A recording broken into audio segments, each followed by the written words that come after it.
इसी जीवन काल में 92 से ज्यादा गुरु कर लिए, पिछले जीवन देख लिए, 150 जीवन से यही करते आ रहे।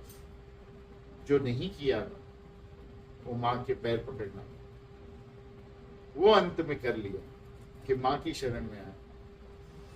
तो पहले तो भोग आने लगे, राजा बन गया, पैसा आने लगा। गुरु के पास गया, मैं बोला ये नहीं चाहिए, मुक्ति चाहिए, मैं आया हूं मुक्ति के लिए आपके पास। कहा मुक्ति मांगेगा तो नहीं मिलेगी। फिर बहुत मैं उनके पीछे पड़ा, तो उनके एक मित्र थे, ललिता मंदिर में बैठते थे, हम उनको ललिता बाबा कहते थे, भट्टाचार्य बाबा, भट्टा बाबा भी लोग उसे कहते थे। कहा तुम जाओ उनके साथ पूजा करो।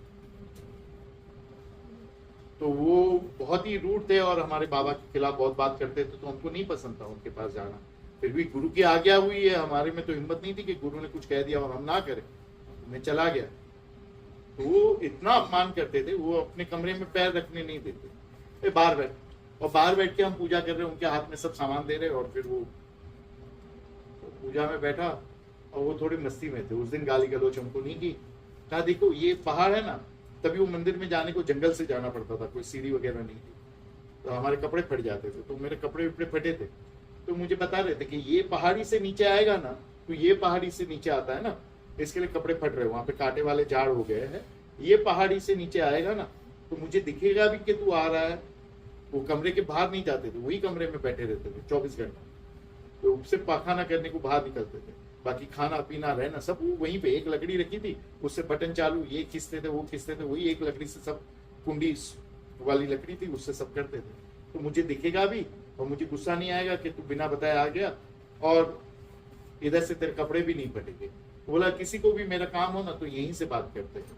और एक बार एक पुजारी का बेटा शराबी हो गया था, और उससे मुझे इतनी अच्छी बात कही कि उस दिन से मेरा जीवन पलटी हो गया। मैं आसाम में आया कलकत्ता से मुक्ति प्राप्त करने को। मैंने कहा ये तो मेरी ही हाल है, मैं बॉम्बे से आया हूँ मुक्ति प्राप्त करने। तो बोलता है वो शराबी ने वहां पे शराब पी के बहुत नशे में था, उस पहाड़ी से मुझे आवाज दिया कि भट्टा बाबा तुम कलकत्ता से इधर आया है मुक्ति पाने को। तो मैंने देखा, मैंने गाली देके उसको, बहुत दिमाग के गर्म थे, मैंने गाली देके उसको बोला हाँ मुक्ति पाके जाऊंगा, मैं मुक्ति पाने आया हूं, तुझे क्या है, तू जा इधर से।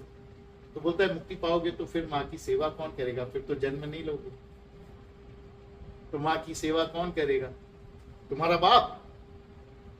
तो बोलता है उस दिन मेरे पास जवाब नहीं था, उस दिन से मैंने माँ के पास मुक्ति मांगना छोड़ दिया। तो मेरे आंख में पूजा करते करते पानी आ गया और अकारण में कांपने लगा और रोने लगा। नवरात्रि का समय था, गुप्त नवरात्रि का, और नवरात्रि की 9वीं के दिन में था बाबा के पास, 10वीं को मैं चला गया। और बाबा ने कहा कि क्या कुछ ज्ञान मिला, बोला हाँ। बाबा ने कहा मुक्ति चाहिए, मैंने कहा नहीं। उस एकादशी को मैं घर पहुंचा, मन में अजीब बेचैनी थी, हाथ पैर कांप रहे थे। 2004 की बात है, सन 2004। मैंने भोजन किया, द्वादशी से कुछ ऐसी हालत खराब हो गई कि 1-2 निवाले खा सकता था। त्रयोदशी से कि एकदम बेचैनी आ गई, और एक बूंद पानी मुंह से नहीं जाता था, एक निवाला अंदर नहीं जाता था। भोजन टिफिन में अपने स्टाफ को दे देता था, और पूर्णिमा की रात को 1:30 बजे कुछ खाया नहीं था। त्रयोदशी से फिर भी पेट में एकदम हलचल हुई, गैस जैसा लगा, बेचैनी इतनी हुई, रात को 1:30 बजे जाके मैं कमोड पे बैठा और बटरफ्लाई ऑन की, और जैसे ही बटरफ्लाई ने मूलाधार चक्र पे मारा, वहीं पे मेरी मृत्यु हो गई, जिसको तुम मुक्ति कहते हो, मोक्ष कहते हो।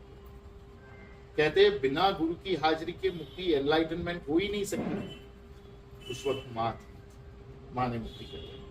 वो जो माया है जिसने तुमको भ्रमित किया है, वो ही मुक्ति देने वाली बन जाए तो मुक्ति को रोक कौन सकता,